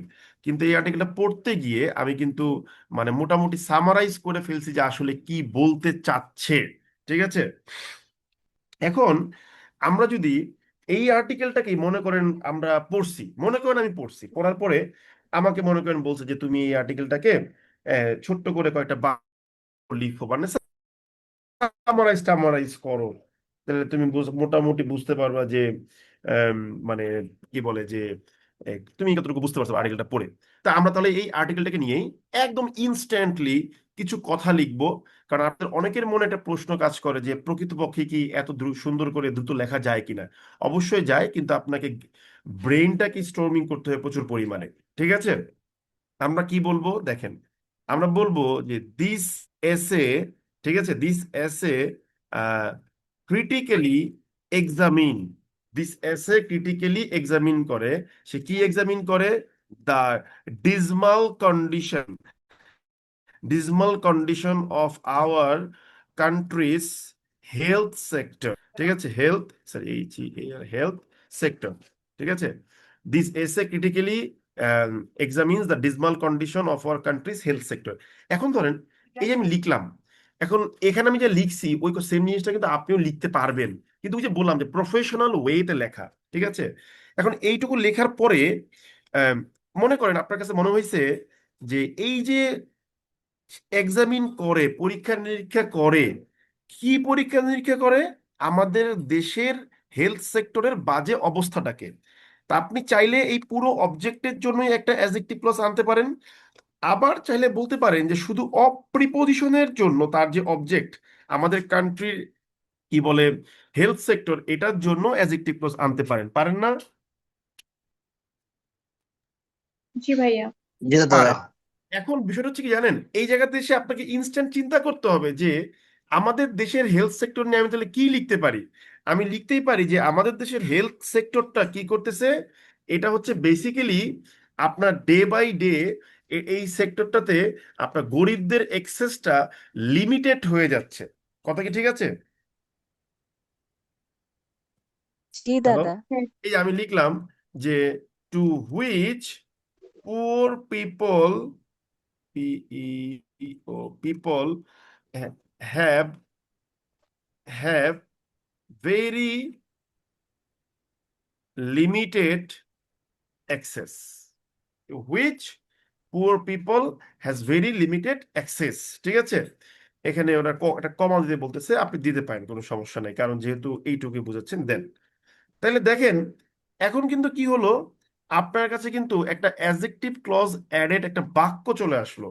This essay critically examines the dismal condition of our please, this essay critically examines the dismal condition of our country's health sector, to which poor people have very limited access। তাহলে দেখেন আমি লেখার সময় কোনো delay ছাড়া কিন্তু add করে ফেললাম। তো আপনাকে বেসিক্যালি এই অ্যাড করাটাই হচ্ছে গিয়ে যে জানতে হবে। ঠিক আছে? আমি মনে করেন লিখলাম যে দা দাদা বলেন। একটা প্রশ্ন ছিল, এই যে টু কেন আসলো এই হুইচের আগে? শিখবেন, এটা কোনো পড়েন না, এটা শিখবেন, ঠিক আছে? ওকে, ওকে, পরে জি। শিখবেন।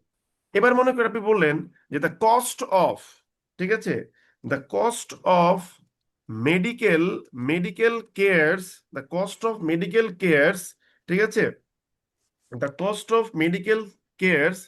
এই যে সাবজেক্ট লিখলাম the cost of medical cares, এইটা লিখার পরেই আমার মাথায় এইটার জন্যই মনে হচ্ছে যে একটা অ্যাজেক্টিভ ক্লজ আনা যেতে পারে।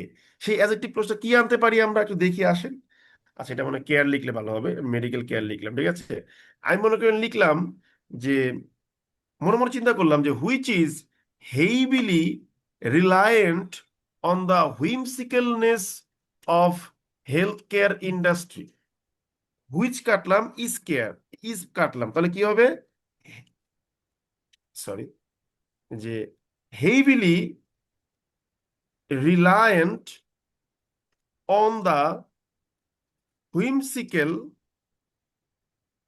নেচার অফ দিস সেক্টর, মানে এই খামখেয়ালিপূর্ণ। মনে করেন যে সিম্পল এক্সাম্পল দেই, আপনার ধরেন চিটাগাংয়ের কথা বলি, সরকারি মেডিকেল একটা সিজার ফি 20-30 হাজার টাকার মধ্যে হয়ে যায়। On the other hand imperial হসপিটালে একটা সিজারিয়ানের কস্ট যায় হচ্ছে অলমোস্ট 2 থেকে 2.5 লাখ টাকা। যদি তারা বলে প্যাকেজে খরচ কমে, অনেক খরচ আমি জানি, ঠিক আছে। So whimsical nature of this sector, মানে এই এই সেক্টরের লোকজনকে হুইমসিক্যাল, যে যার মতো বিল ধরতে পারে, ঠিক আছে। মানে যদি এটা বলা ঠিক না, তারপরে বলতেছি, সরি। এই যে আমি সাবজেক্ট লিখলাম the cost of medical care, লেখার পরে আমি তার জন্য একটা অ্যাপোজিটিভস নিয়ে আসলাম, heavily reliant on the whimsical nature of this sector. এবার আমি সাবজেক্টের ভার্ব নিয়ে আসবো, ঠিক আছে। Has been, has been skyrocketing, has been skyrocketing since the last decade, গত দশক থেকে বেড়েই চলছে। এখন দেখেন, আমি কি এই অ্যাডজেক্টিভ ক্লজ আনবো, এটা করবো সেটা করবো, এত কিছু ভেবে লিখতেছি, নাকি আমি খুব স্মুথলি লিখতেছি, বলেন তো বুদ্ধি করে। স্মুথলি। খুব স্মুথলি আমি লিখতেছি, ঠিক আছে। তাহলে আমি এখন মনে করেন আমি প্রথম বাক্যটা লিখলাম কি দিয়ে, সিম্পল একটা সেন্টেন্স লিখে অ্যাডজেক্টিভ ক্লজ যুক্ত করলাম। দ্বিতীয় বাক্যে আমি কি করলাম, নর্মাল বাক্যই লিখলাম, কিন্তু একটা নিয়ে আসলাম, অ্যাপোজিটিভস নিয়ে আসলাম, অ্যাডজেক্টিভ ক্লজকে এনে আমি হচ্ছে আপনার ধরেন যে কি বলে যে কি বলে যে আহ, আহ, একটা সিম্পল সেন্টেন্স লিখলাম, কিন্তু একটু অ্যাপোজিটিভস মানে অ্যাডজেক্টিভ ক্লজে প্যাচ লিখলাম, ঠিক আছে। তারপর আমরা কি লিখবো, আমরা লিখবো যে সিন্স, যেহেতু মনে করেন একটা অ্যাডভার্ব ক্লজ লিখলাম যে সিন্স, সিন্স সিন্স ওয়ার্কিং, মানে আমি অ্যাডভার্ব ক্লজ লিখতে চাচ্ছিলাম, কিন্তু ওই অ্যাডভার্ব ক্লজটাকে লিখার সময় আমার মনে হইলো যে অ্যাডভার্ব ক্লজের রিডাকশনটা করে দিব। এই দেখেন আমি লিখি যে since working as a primary driving, sorry, primary driving force, যেহেতু এটা প্রাইমারি ড্রাইভিং ফোর্স হিসেবে কাজ করতেছে। এখন এটা কেমনে আসছে একটু পরে বোঝাচ্ছি। এটা মনে করেন যে অ্যাডভার্ব ক্লজকে রিডাকশন করে লিখছি, এখন আমি ইন্ডিপেন্ডেন্ট ক্লজটাকে লিখবো। আমি কি লিখবো যে ডায়াগনোসিস, সরি ডায়াগনোসিস বানান কি ভুলে গেছি, বলেন নাই। কেউ বলেন তো একটু আমাকে, ডায়াগনোসিস বানানটা কি হবে? হ্যাঁ, জি এর পরে ওটা হবে না। DIAG, DIAGNOSIS। diagnosis, sorry, diagnosis and medicine expenditure, diagnosis and medicine expenditure, মানে ডায়াগনোসিস এবং মেডিসিনের সাথে সম্পর্কিত যে এক্সপেন্ডিচারটা আছে, হ্যাঁ, আহ, আর আ- আ- আ- আর আর আর আর আর কি বলতে পারি, আর অলসো, আর অলসো অ্যাগ্রাভেটিং, অ্যাগ্রাভেটিং মানে কি অবস্থা খারাপ করা, ঠিক আছে। আর also অ্যাগ্রাভেটিং the condition of this কি বলে সিস্টেম, আমি লিখলাম। এখন দেখেন, এই যে বাক্যটা আমি লিখলাম, এই বাক্যের মধ্যখানে আমার মূল বাক্যটা হচ্ছে ডায়াগনোসিস এন্ড মেডিকেল এক্সপেন্ডিচার আর অলসো অ্যাগ্রাভেটিং। এখানে আর বলা উচিত না, আমি দুটো যদি একসাথে ধরে নিচ্ছি ইজ লিখি, ঠিক আছে, যে dash expenditure is also অ্যাগ্রাভেটিং the condition of sector. এখন আমি যখন এই ইন্ডিপেন্ডেন্ট ক্লজটা লিখলাম, খেয়াল করে দেখেন, তখন আমি ধরে নিচ্ছি যে আমার অ্যাডভার্ব ক্লজের সাবজেক্টটা হচ্ছে ডায়াগনোসিস অ্যান্ড মেডিকেল এক্সপেন্ডিচার, যে diagnosis and medical medicine expenditure is working as the primary driving force. তো এখান থেকে ডায়াগনোসিস অ্যান্ড মেডিকেল এক্সপেন্ডিচারটা বাদ দিয়ে দিয়েছি, ইজ বাদ দিয়ে দিয়েছি, ওয়ার্কিংটা রেখেছি। বুঝতে পারছেন বিষয়টা? একটু একটু বলেন তো আমাকে। জি ভাইয়া। তাহলে কি হলো, ওই কাজটা কিন্তু আমি ব্রেনে করে নিয়েছি। দেখেন আমার রাইটিংটা কত সুন্দর হয়ে গেছে, মানে কোনো প্রিপারেশন ছাড়াই বসে বসে আমি লিখলাম, এবং দেখেন ইটস এ গুড রাইটিং আমার কাছে মনে হয়। ঠিক আছে, এখন আমি জানি যে এই মুহূর্তে যে আমি এইটুকু লিখলাম, কত ওয়ার্ড লিখলাম দেখেন, এইটা অনেকে বুঝতে পারেন নাই, 60 ওয়ার্ড লিখলাম। কারণ কি, এই ওয়ার্ডের এখানে অনেকগুলো জিনিস কাজ করানো হয়েছে, এই কাজগুলো আপনাকে আমি এতক্ষণ ভেঙে ভেঙে দেখিয়েছি, কিন্তু এই ভেঙে ভেঙে দেখানো কাজটাই আপনাকে এখন কি করতে হবে, বুঝে বুঝে করতে হবে। যেমন উদাহরণস্বরূপ আমি এই সিন্স যুক্ত বাক্যটাকে নিয়ে একটু ভাবি। আমি বলছি যে ডায়াগনোসিস অ্যান্ড মেডিকেল এক্সপেন্ডিচার, হ্যাঁ, যে আহ, এটা আমার মেন ক্লজ।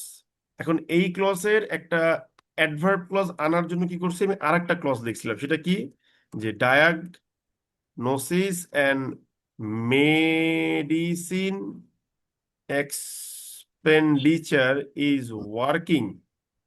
ওয়ার্কিং কি as a primary driving force. এই যে দেখেন, একটা বাক্য লিখলাম কি, diagnosis and medical expenditure is working as a primary driving force. তাহলে এই ইন্ডিপেন্ডেন্ট ক্লজটার আগে আমরা যেভাবে পড়েছিলাম সেভাবে আগাই, আমি যদি একটা সিন্স লিখে দেই যে যেহেতু, তাহলে কি হয়ে গেল, এটা একটা অ্যাডভার্ব ক্লজ হয়ে গেল। তাহলে আমাকে কি করতে হবে, একটা মেন ক্লজ আনতে হবে।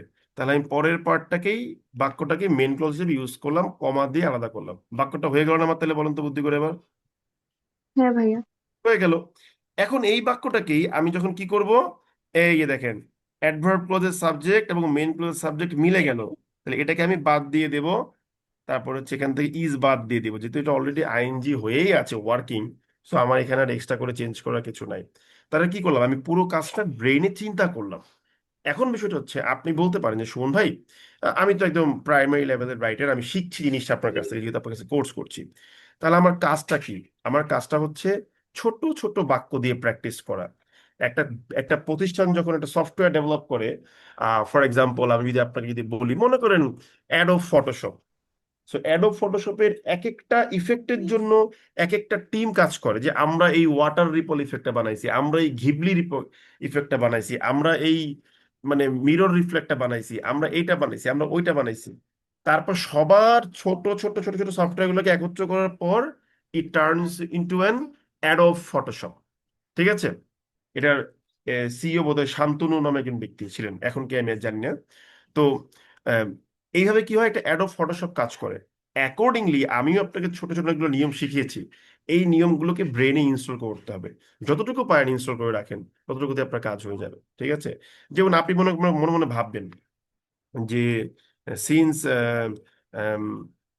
Since I have worked hard, ঠিক আছে, আপনি মনে করেন বললেন যে আই হ্যাভ সাকসিডেড। আপনি বললেন যে আচ্ছা আমি তো আই হ্যাভ ওয়ার্কড হার্ড আমি পারি, তাহলে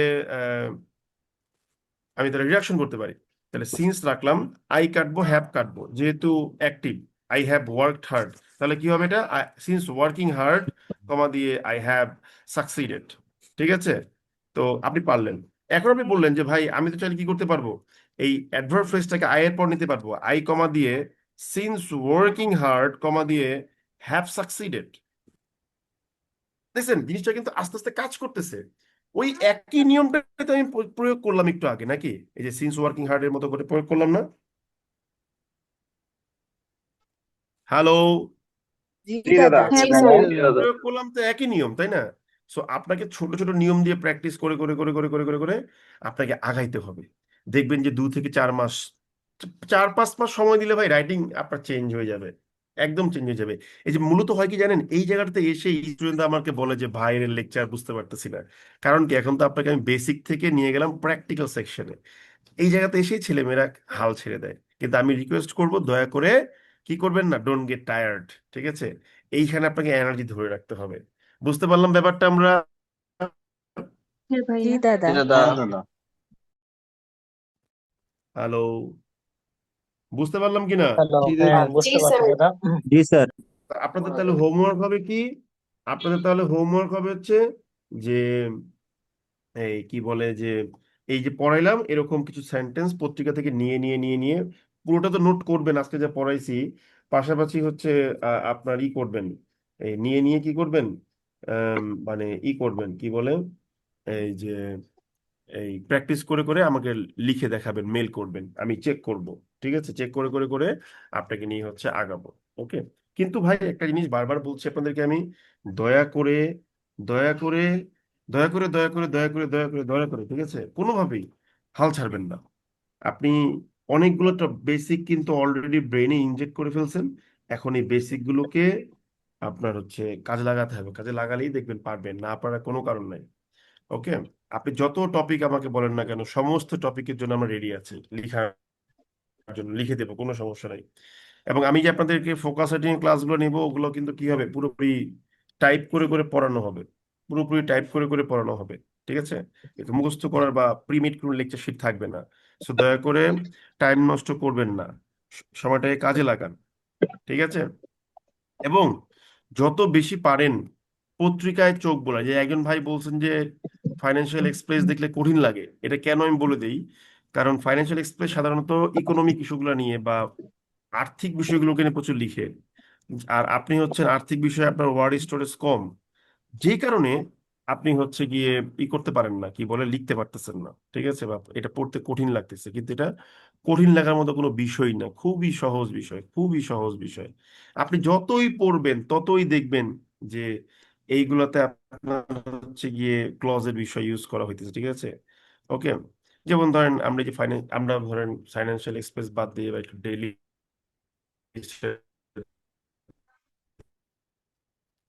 দিকে যাই। ঠিক আছে, ডেইলি স্টেট দিকে যাই ধরেন।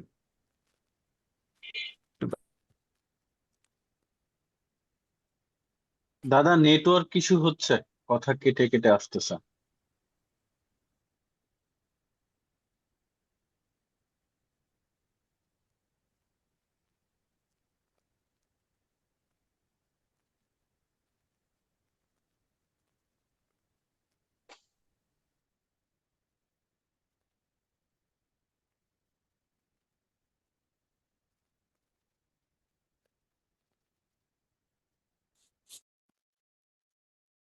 ওকে।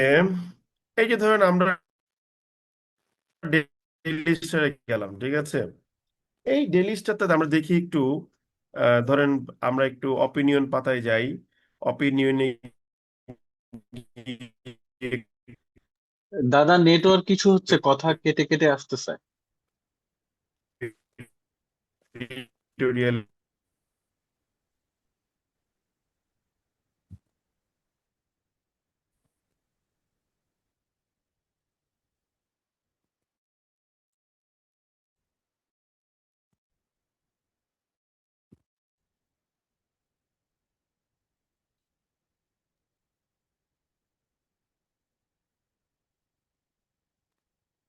আচ্ছা, আমাকে শুনতে পারছেন ক্লিয়ারলি আপনারা এখন?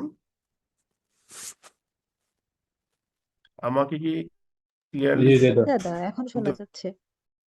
পাচ্ছেন? দাদা কেটে আপনি কেটে আসছে। এখান থেকে একটা একটা আর্টিকেল নেন। আপনার প্রথম কাজ হচ্ছে গিয়ে কি, আপনি যখন পড়তে বসবেন মনে রাখবেন রাইটিং এর দুইটা জিনিস, একটা হচ্ছে হোয়াট টু রাইট আর একটা হচ্ছে হাউ টু রাইট। তো আমরা এখন আছি কোন পর্যায়ে, আমরা এখন আছি হচ্ছে how to how to right right. পর্যায়ে। সো আপনি যখন একটা আর্টিকেল, হ্যাঁ, আপনি যখন একটা আর্টিকেল পড়বেন তখন আপনার প্রাইমারি এইম হবে হচ্ছে গিয়ে কি করা, আপনার প্রাইমারি এইম হবে সেন্টেন্স স্ট্রাকচার গুলোকে বোঝার চেষ্টা করা। আর মিনিং যেগুলো আছে সেগুলোকে আপনি নোট করে করে নিয়ে আগান, সেক্ষেত্রে আমার কোনো প্রবলেম নাই। তারপর যখন আমরা হোয়াট টু রাইটের দিকে যাব, তখন আমরা দেখবো যে আচ্ছা এই মিনিংটা কিভাবে আসছে, একটু দেখা যাক, দেখি আমরা পারি কিনা। ঠিক আছে। ওকে। সো পত্রিকা পড়ার সময় যে জিনিসটা পড়তে আপনার খারাপ লাগতেছে সেই জিনিসটাই বেশি করে পড়বেন, না পড়লে কিন্তু আপনার উইকনেসটা আসলে যাবে না। Did you get my point? হ্যাঁ দাদা। ইয়েস। আচ্ছা, তাহলে আজকে মোটামুটি আর তেমন কিছু নাই, আজকে ক্লাসটা ছোট ক্লাস ছিল। আবার কালকে থেকে কিন্তু আমরা একেবারে আবার নতুন একটা টপিকের দিকে যাচ্ছি, যেটাকে আমরা বলছি কি, যেটাকে আমরা বলছি হচ্ছে নাউন ক্লজ। সো নাউন ক্লজে দুইটা ক্লাস হওয়ার পরে আমাদের মূলত ক্লজ শেষ। এরপর আপনাদেরকে আমরা দুইটা ইন্টারেস্টিং টপিক পড়াবো, একটা হচ্ছে ডিগ্রি অফ কম্প্যারিজন, একটা হচ্ছে টেন্স। টেন্স পড়ার পর গিয়ে দেখবেন যে আপনার 16 ইয়ার্স এর যে প্রবলেমগুলো ছিল সেই প্রবলেমগুলো দেখবেন যে আস্তে আস্তে ক্লিয়ার হচ্ছে। ঠিক আছে, যে টেন্সের কোন পার্টটা আসলে কিভাবে কাজ করবে। হ্যাঁ, যেমন যেমন ধরেন ওই দিন যেমন একটা উদাহরণ দিয়েছিলাম আমরা রিয়েল টেন্স আর আনরিয়েল টেন্সের, এরকম অনেক মজার মজার এক্সাম্পল দেখবেন টেন্স পড়তে গেলে আসবে। যেমন ধরেন আমি যদি বলি যে আই শেল ডু ইট, আর একটা হচ্ছে আই উইল ডু ইট, আর একটা হচ্ছে আই মে ডু ইট। এই তিনটা বাক্যের মিনিং এ পার্থক্য কি একটু বলেন তো দেখি সবাই, যে কোনো একজন করে করে বলেন, সবাই এক লগে বলেন না, ঠিক আছে? দাদা একটা হলো আমি নর্মালি করব, হুম একটা হচ্ছে আমি অবশ্যই করব, আর হুম। একটা হচ্ছে আমি করতে পারি। কোনটা নর্মালি করব, কোনটা এভাবে বুঝে বলেন। প্রথমটা আই শ্যাল ডু ইট, এটা আমি ভবিষ্যতে করব। আর হুম আই উইল ডু ইট মানে এটা অবশ্যই করব। হুম। আর আই মে ডু ইট মানে সম্ভবত এটা করতে পারি আর কি। আচ্ছা, এটা হচ্ছে আপনার অ্যান্সার। আর কোনো অ্যান্সার বলেন। দাদা আই শ্যাল ডু দেখেন ইট মেয়ে এটা দ্বারা হচ্ছে সম্ভাব্যতা বোঝাচ্ছে না, I real may do tense. It দ্বারা। আচ্ছা, এটার মিনিং কি এটা, যেটা সম্ভাব্যতা বোঝাচ্ছে না? আপনি মিনিং বলেন আমাকে।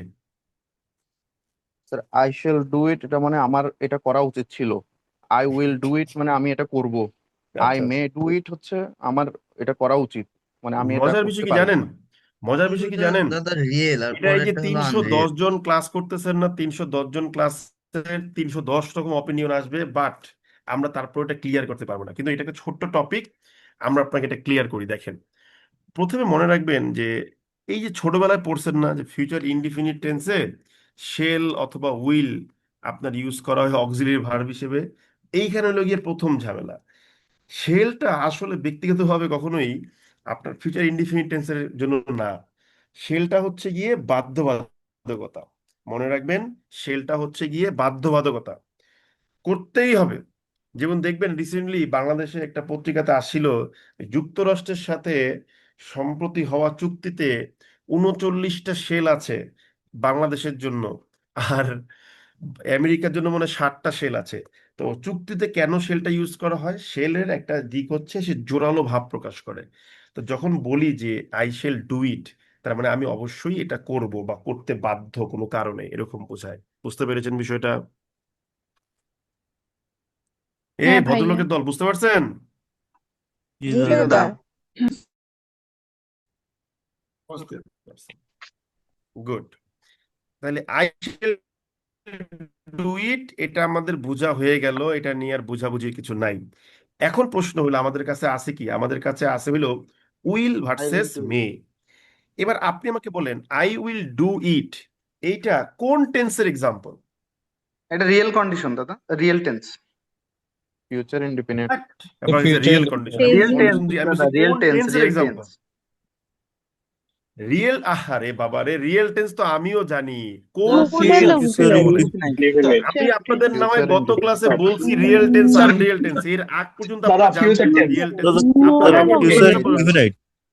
Future indefinite. ইনডেফিনিট টেন্স, এই তো ঠিক আছে। মডাল ফিউচার অক্সিলারি এক্সাম্পল কি বলতেছে? মডাল অক্সিলারি এক্সাম্পল, এগুলো টেন্সের কথা হলো। কোন tense? Future indefinite tense. Future মানে ওই ইনডিফিনিট একটা দাদা। কথা শুনছেন যে আগে বলছি, এই যে কি বলে যে রিয়েল টেন্স, ওইটার ভাষায় বলতেছে, হবে এটা এরকম বললে হবে, ঠান্ডা মাথায় ভাববেন। তাহলে বেসিক্যালি এটা কিসের এক্সাম্পল বলেন সবাই একযোগে? Future indefinite. Future indefinite. Future indefinite. আচ্ছা, এখন ফিউচার মানে ভবিষ্যৎ, ইনডেফিনিট মানে অনির্দিষ্ট, যার নির্দিষ্টতা নেই। তাহলে এখানে একটা অনির্দিষ্টতার ব্যাপার আছে।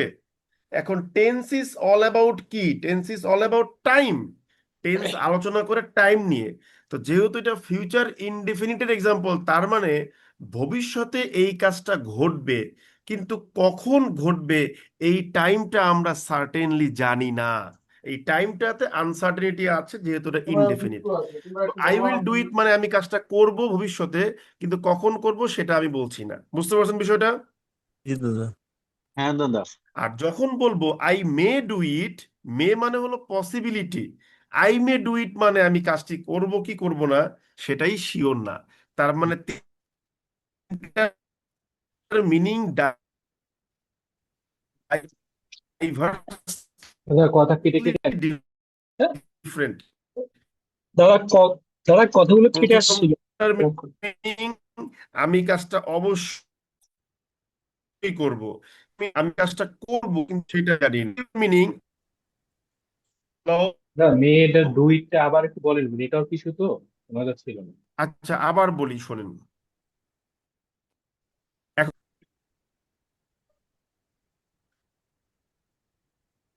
হ্যালো, দাদা নেট প্রবলেম। দাদা কেটে যাচ্ছে।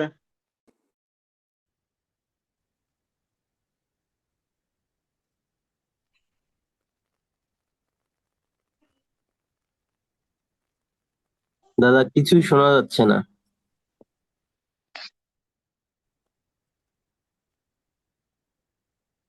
এখন শুনতে পাচ্ছেন? হ্যাঁ দাদা হ্যাঁ এখন এখন কথা আসছে। শুনছে। ওকে, আমি বললাম আই শেল ডু ইট মানে আমি এটা করব, করতে বাধ্যবাধকতা আছে এরকম বোঝাচ্ছে। আর আই উইল ডু ইটটা কি, আমি কাজটা করব ভবিষ্যতে কিন্তু কখন করব সেটা আনসার্টেন, টাইমটা ইনডেফিনিট, ডেফিনিটলি বলা হয় নাই। আর আই মে ডু ইট মানে হচ্ছে আমি কাজটা করব কি করব না এটাই আমি শিওর না, কারণ মে হচ্ছে এক প্রকার পসিবিলিটিস বোঝায়। ঠিক আছে, সো তিনটার মিনিং কিন্তু একেবারেই ডিফারেন্ট। প্রথমটা হচ্ছে আমি কাজটা অবশ্যই করব, দ্বিতীয়টা হচ্ছে আমি করব বাট কখন করব সেটা আমি জানি না, তৃতীয়টা হচ্ছে আমি করব কি করব না এটাই আমি জানি না। কি বললাম বুঝতে পেরেছেন? জি দাদা। তার মানে কি একদম দেখেন প্রাইমারি লেভেলে বা রুডিমেন্টারি লেভেলে গিয়েও কিন্তু আমাদের বেশ কনফিউশন কাজ করে। ঠিক আছে, সো টেন্সের ক্লাসগুলো পড়লে আমাদের এগুলো ক্লিয়ার হবে। তো আজকের লেকচারটা এই পর্যন্তই, সবকিছু সুন্দর করে নোট করে নিবেন যেন কোনো সমস্যা না হয়। এবং আমি 12টা 12:30টার মধ্যেই আপনাদের ক্লাস ভিডিও আপলোড করে দেবো। আপনারা তো ক্লাস ভিডিও সব ডিউ টাইমে পেয়ে যাচ্ছেন তাই না? জি দাদা। ওকে, দাদা একটা তাহলে পরামর্শ নেবার ছিল। কি বিষয়ে পরামর্শ লাগবে বলেন। আমাদের এই যে শুক্রবার এবং শনিবারের যে প্রিলিমিনারি এক্সাম ব্যাংকের, এটার জন্য আমাদের জন্য স্পেশাল কোনো পরামর্শ আছে কিনা?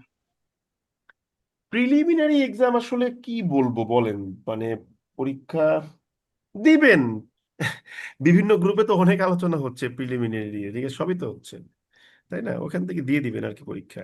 আপনার প্রিলিমিনারি তো আমি বুঝি না, প্রিলিমিনারি তো ভয় পান কেন আপনারা, কারণটা কি আসলে বলেন তো আমাকে শুনি। দাদা আমার ইদানিং মনে হয় প্রিলিমিনারিতেই অনেক কঠিন হয়ে গেছে, রিটেন মোটামুটি পাস করা যায়।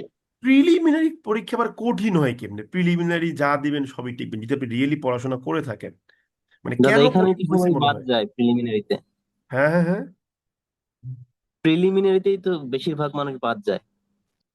আজব কথা। প্রিলিমিনারিতে বাদ যাবে হচ্ছে আপনার একটু একেবারে দুর্বল ক্যান্ডিডেট, ভালো ভালো ক্যান্ডিডেট বাদ যাবে তো রিটেনে গিয়ে, তাই না? আমি যেটা মনে করি এখন প্রিলিমিনারিতে গিয়ে ব্যাপারটা হচ্ছে কি, আমি আসলে প্রিলিমিনারি নিয়ে কারোর সাথে খুব একটা কথাই বলি না। কেন বলি না? Because I am not good at preliminary. আমি হচ্ছে যা কাট মার্ক হয় তার থেকে 2-3 মার্ক কে পাশ করি আর কি। তো আমার মেইন অস্ত্র হচ্ছে ম্যাথসে যা আসবে। এখন মনে করো 25টা না 20টা কোশ্চেন প্রিলিমিনারিতে, এখন 20টা দাদা। 20টা ওই দাদা। 20টার মধ্যে 20টাই হবে, সর্বোচ্চ একটা ম্যাথ না হয় বাদ যেতে পারে। মানে আমি যেটা ভাবি সবসময়। দাদা প্রশ্নের প্যাটার্ন অনেক ভাবে চেঞ্জ করে করে এখন মোটামুটি এমন একটা অবস্থা করছে, আমরা আসলে কনফিউজ যে আমাদেরকে নিয়ে কি খেলা হবে। না, কোনো খেলাই হবে না, মনে রাখবেন প্রশ্নের প্যাটার্ন যখন চেঞ্জ হয় তখন আমার জন্য ভালো। কেন ভালো? কারণ সব ক্যান্ডিডেটরাই কনফিউশনে আছে। সো আমি ঠান্ডা মাথায় পরীক্ষা দেবো, তাহলে আমি ভালো করব। আমি কিন্তু প্রশ্নের প্যাটার্ন চেঞ্জ হলে খুশি হই, জানেন আপনারা, এটা সবসময় খুশি হই। কারণ কি, এখন ঘোলা জলে মাছ শিকার করা যাবে। কি বললাম বুঝতে পেরেছেন? হ্যাঁ দাদা। প্রশ্নের প্যাটার্ন চেঞ্জ হলে ভালো, কেননা ঘোলা জলে মাছ শিকার করা যাবে। ঠিক আছে, যে যেই একটু বুদ্ধি টুদ্ধি খাটায় আগাবে সেই ভালো করবে। ওকে, হ্যালো, আর জি কোনো দাদা। কোশ্চেন বলেন শুনি, আমার কোনো ক্লাস শেষ আজকে স্যার বেসিক্যালি। হচ্ছে ইংলিশ পত্রিকা স্যার পড়ার সময় কোন ধরনের আর্টিকেল এখন মানে পড়া উচিত হবে গুড আমাদের? কোশ্চেন। ইংলিশ পত্রিকা পড়ার সময় কোনো ধরন সিলেক্ট করবেন না, কারণ আমি অনেকের মধ্যে একটা বাজে অভ্যাস দেখি। এ করে কি জানেন, মনে করেন যে সে হচ্ছে সে মনে করেন সোশ্যাল সায়েন্স ফ্যাকাল্টির, তো সে করে কি, খালি তার টাইপের আর্টিকেল গুলোই পড়ে, ওই নিয়ে পড়ে থাকে। পরে দেখা যাচ্ছে কি, when it comes to economic article বা ধরেন একটু জিওপলিটিক্যাল ইস্যুস, দেন মাথা মোথা নষ্ট হয়ে গেছে, হাই হাই আমি এখন কেমনে লিখবো পারতেছি না। তো তো এই জায়গা থেকে বাঁচার জন্য উপায় হচ্ছে গিয়ে কি, আপনাকে বিভিন্ন ধরনের একটা ভ্যারিগেটেড বা ডাইভার্স নেচার থাকতে হবে আর্টিকেল সিলেকশনে।